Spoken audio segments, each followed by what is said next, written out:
Educate Sindh high school टंडोलायार में शागिर्दनि ऐं संदनि माहिरनि खे इनामनि जी तक़रीब। रिपोर्ट मंज़ूर कालरो।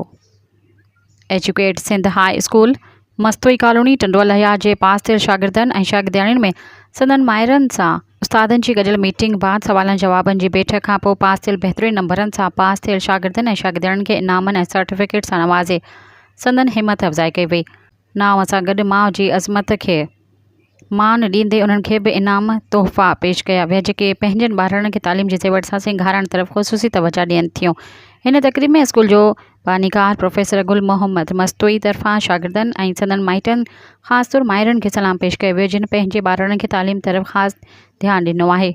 हिन मौक़े ते स्कूल जे हेड मास्टरियाणीअ सां गॾु इंतिज़ामिया तरफ़ां पंहिंजे शागिर्दनि खे शाबाश ॾींदे अहद कयो वियो त हू साॻिए जज़्बे सां पंहिंजे स्कूल जी तालीम तरफ़ जदीद तरीक़े सां तदरीसी अमल तरफ़ तवजा ॾींदे मिसाली शागिर्द पैदा कंदा जेके स्कूल जी इज़त एहतराम ऐं नामाचारे में अहम किरदारु अदा करे सघंदा।